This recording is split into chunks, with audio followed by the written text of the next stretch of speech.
Welcome back to Ferocious Education. This is Had. Today we're going to be looking into CCIV, going later on with Lucid Motors. Now what I'm going to be looking into is their recent investigations, institutional interest, latest news, and then into technical analysis. So let's jump right into this one. So Lucid Air, or Lucid Motors. Now, of course, Lucid Air is their vehicle, but it has been getting a lot of attention from Lucid Motors itself. And what we're going to be looking at today is some of their latest investigations and then diversifying into some of the information that I think shouldn't be left alone. So first off, with less important information, such as investigations. And these ones here, there's two investigations on them, or lawsuits. And these lawsuits are really looking into an investor investigation involving a possible securities fraud violation by certain officers and directors of Churchill Capital Core IV. And the main part of it here, I'm just going to read. So the first off is Churchill, a special purpose acquisition company of Lucid, an American automotive company specializing in the electrical cars. The transaction's equity value was estimated $11.75 billion. Churchill's share price closed at $57.37. Now, it also disclosed that Lucid was projecting the production of only 557 vehicles in 2021, rather than the 6,000 it had been touting before the merger announcement. Now, on this news, Churchill's stock price fell $35.21 per share on February 23, 2021. As of April 18th, the stock is trading at 19.52% a share, or 66% lower than it was on February 22nd. And so the main part of this one here looks to be that the information about 6,000 versus 557 vehicles. Now, this is a projection to start with. And so I don't think that there's any solid argument to that. And then another one here. The law offices of Frank R. Cruz announces investigation of Churchill Capital Corporation on behalf of investors. And it really goes on with the exact same thing, the 557 compared to 6,000. And then going on with talking about the plunging of prices. Now, this is a risk that is announced with a lot of these stocks, that if you buy a stock, you hold the risk of it to suffer losses. And so if you suffer losses, this is not Wall Street, where the government will come and bail you out. This is retail, where if you suffer losses, that's it. It is basically based on your own investigations or speculations about a stock, especially before even announcing the merger. So that 6,000 before even announcing that merger announcement, that was all speculation. So I think there's no merit to it towards these investigations, and they would definitely be tossed out. They're like every other stock that drops down and then an investigation goes on. The CEOs, the people from Churchill's didn't come out and say this was worth $60-70 per stock. This was retail pushing it forward based on intrinsic value. And so, if anything, these guys should go on and investigate pumpers. A big part of it was pumps and dumps, and as well, now we're looking into an actual considerable valuation that can move on for Lucid Air and Lucid Motors in the future. And that's what we're looking for. Otherwise, this is just BS, and this is not going to really stick neither off. There's a lot of stocks before it that had a lot of lawsuits that were just complete BS. Anyway, moving on forward, institutional interest seems to be very, very bullish. We get to see hundreds and thousands of shares being added just in the last week. And that really signals that even with the drop, we get to see 9th, 16th, and then on the 19th, 20, 21, 22, and 23, that's where the shares have been added. So in this last week dip, institutions have been buying quite a lot, which signals one thing, is that they are very bullish on this one, and they're fine with buying it at 19 and 18 compared to 15. Now, I did talk before about institutions getting pipe at 15, which is something interesting because you think that would be the very strong support. However, I will talk about the strong support in a minute.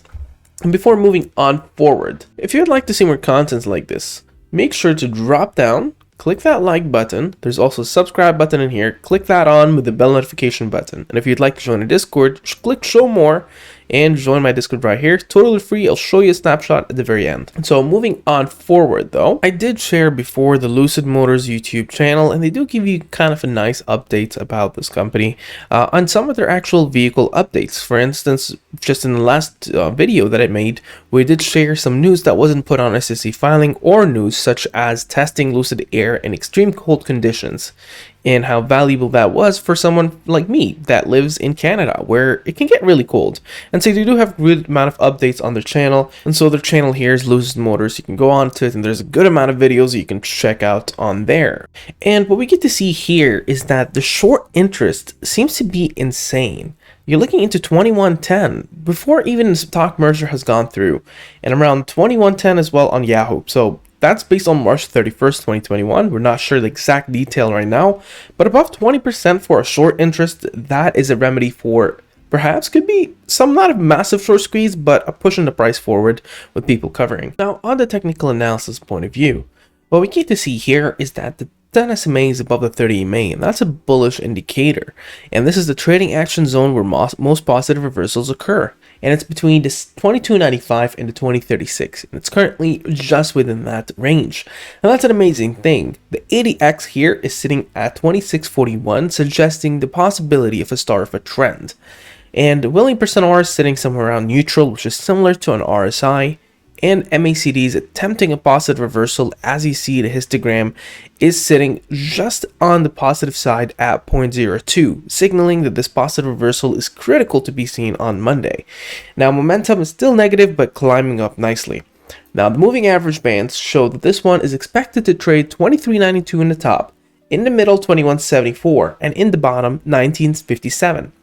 Now, the current stochastic fast and stochastic slow are both signaling that there might be very much of another leg up.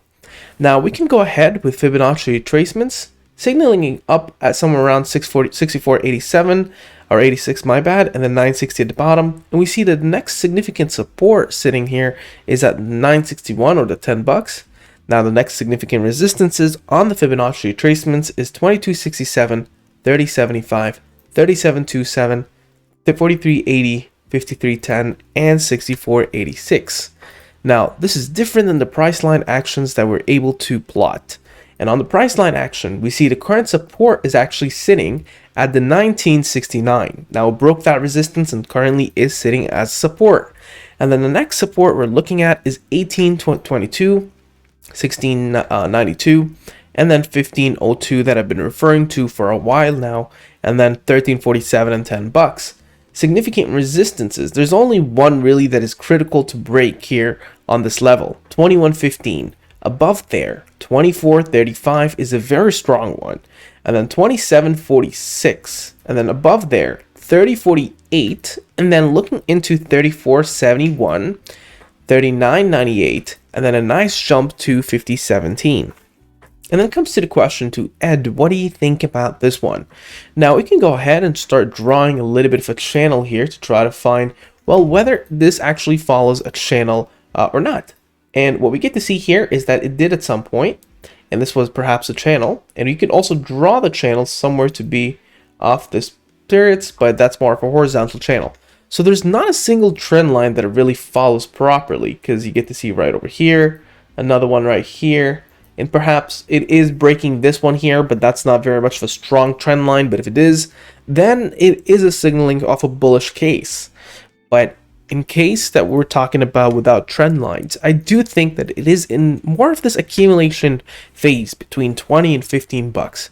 And breaking that 20 ceiling, even if temporarily, might push the price even further. Now for me, I would have loved to pick this one at 15. My goal was around 17 and never triggered, but I'm so happy for this move, and I hope that it does reach perhaps a very strong support resistance there around 30 bucks or 29 bucks. Now, there is a lot of speculations about this one. The merger is intended to close somewhere in the second quarter that I did refer to last video, but in terms of everything else, what do you think about this one? Make sure to mention down in the comments below. Share, subscribe, and like, and have a wonderful day.